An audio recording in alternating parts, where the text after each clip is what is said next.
से आपने कहा कि पूर्वोत्तर को विशेष प्राथमिकता प्रधानमंत्री मोदी जी ने सन 2014 जब से उन्होंने पदभार संभाला तब से दी और आज तक भी यदि आप जितने प्रवास रहे जितनी बार उसका दौरा रहा है पूर्वोत्तर का उसका पूरा आकलन करें तो मुझे लगता है लगभग 80 बार वो यहाँ हो आए। और मैं तो ये कह रहा था कि अगर कोविड ना होता 2 साल बीच में तो शायद वो 100 का आंकड़ा भी पार कर जाते। इस कदर उन्होंने व्यक्तिगत आउटरीच के साथ पूर्वोत्तर को ध्यान दिया और आज इसका ये नतीजा है कि there is a complete mainstreaming of north east with rest of India. एक जमाना था यहाँ से बच्चे बच्चियां दिल्ली और दूसरे शहरों में जाने में चाहत करते थे। आज टूरिज्म और एविएशन इंडस्ट्री वाले यहाँ पर आकर के बच्चों को रिक्रूट कर रहे हैं, इतनी उनकी लोकप्रियता और इनकी डिमांड है।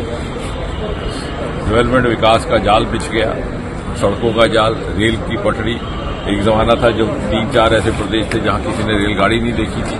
हवाई अड्डा 1 या 2 प्रदेशों में था और यहाँ जहां हम खड़े हैं one of the eastern most states Tripura की, जो एक तरफ पश्चिम बंगाल के साथ और दूसरा बाकी है पूर्वोत्तरी प्रदेशों के साथ, ये भी एक बड़ा पिछड़ा हुआ रिमोट क्षेत्र माना जाता है।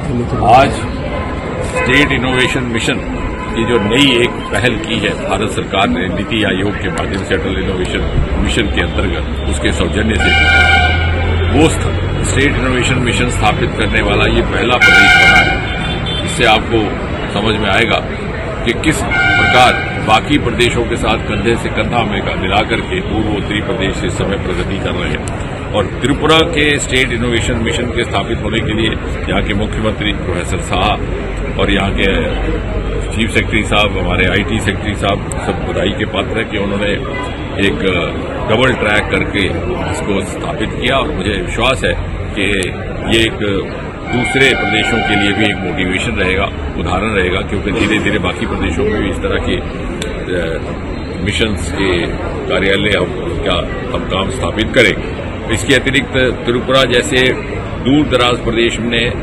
150 रजिस्टर्ड स्टार्टअप्स अभी तक ये आंकड़ा प्राप्त कर लिया है। हमारे पास देश में 2 लाख स्टार्टअप्स हैं। मोदी जी के आने से पहले केवल 350-400 होते थे, लेकिन उसमें एक छोटे से प्रदेश का इतना योगदान है, ये भी अपने महत्वपूर्ण रखता है।